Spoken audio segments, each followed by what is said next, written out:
à la revue de presse française. À présent, c'est avec Hélène Fratt ce matin. Bonjour Hélène. Bonjour Claire. Et à la une de la presse française, eh bien, la première rencontre entre Emmanuel Macron et Vladimir Poutine. Et ça aura lieu aujourd'hui à Versailles. Paris fait sa cour, annonce 20 minutes en évoquant un choix symbolique à plus d'un titre. Le fait qu'avec Versailles, Emmanuel Macron se place dans la tradition de la grandeur française et cherche à montrer que la France est puissante sur la scène internationale et qu'elle n'est pas en infériorité face à la Russie. Symbolique aussi parce que Versailles, évidemment, est un lieu hautement historique où Emmanuel Macron et Vladimir Poutine parcourront une exposition consacrée à la venue du tsar Pierre le Grand en France en 1717. Une visite qui avait permis à la France et à la Russie d'établir des relations diplomatiques, ce qui permettrait de faire passer cet autre message. Pierre le Grand, ayant été un grand réformateur, eh bien, visiter cette exposition en sa compagnie reviendrait à montrer à Poutine qu'on le traite en tsar moderne. Bref, ce serait là un moyen de le flatter, de flatter le président russe et lui envoyer un signal positif pour la suite.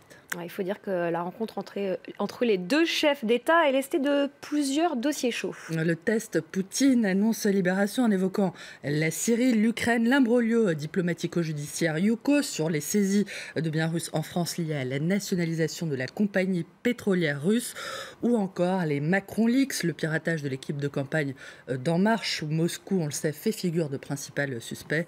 Beaucoup de sujets qui fâchent donc alors que le patron du Kremlin tente de reprendre pied face à une Union européenne regaillardie par la victoire d'Emmanuel Macron. C'est en tout cas l'analyse du Figaro qui explique que Vladimir Poutine tente de briser son isolement en montrant que la Russie est prête à travailler avec le nouveau président français. L'arrivée au pouvoir d'Emmanuel Macron serait également scrutée de très près par les libéraux russes qui font face dans leur propre pays à un durcissement du régime. En Ukraine, où des représentants des droits de l'homme ont adressé une lettre ouverte à Emmanuel Macron, lui demandant d'intervenir auprès de Poutine pour obtenir la libération d'opposants emprisonnés en Russie, pour avoir dénoncé l'annexion de la Crimée et l'intervention militaire russe dans le Donbass, en Ukraine de l'Est.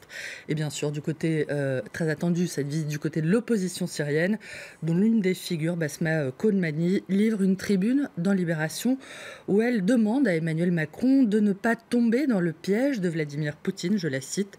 Monsieur le Président, écrit-elle, lorsque vous vous retrouverez en tête-à-tête avec votre homologue russe, n'oubliez pas Alep, souvenez-vous d'Alep. N'oubliez pas les millions de Syriens toujours pris au piège du conflit qui attendent de trouver protection et aide humanitaire en l'absence d'une solution politique tenue à distance par la stratégie de guerre totale menée par le régime syrien et son allié russe, je cite. Et alors Emmanuel Macron assure ne pas craindre le rapport de force. C'est en tout cas ce qu'il a affirmé samedi après la poignée de main virile échangée avec Donald Trump lors du G7. Une entrée sur la scène internationale saluée par la presse française ce matin, dont Libération qui lui attribue, ses encouragements pour son grand oral international. D'après Libé, le nouveau président français se serait positionné en facilitateur et aurait maîtrisé sa communication, en montrant notamment qu'il n'entendait pas se laisser intimider par le fougueux et imprévisible locataire de la Maison-Blanche. Donald Trump, qui s'est illustré lors de ce G7 par son hostilité à l'accord de Paris sur le climat, et qu'on voit rentrer à Washington, dans le dessin de Willem pour Libération. Au pied de l'avion, on voit une foule de manifestants en colère. Trump démission, Trump dehors. Les Européens ont raison, le climat devient merdique. Alors, son marathon diplomatique terminé, Emmanuel Macron va lui aussi devoir affronter l'opinion publique, pas forcément acquise à ses projets de réforme. Président à poigne, Donald Trump s'en souvient, à poigne comme en France, lance les Échos qui explique que c'est ainsi qu'il faut lire le message. Avant d'attaquer le morceau lourd du Code du travail, Emmanuel Macron donne le là, écrit le journal, qui se demande si Emmanuel Macron sera le président du passage en force sur la réforme du Code du travail.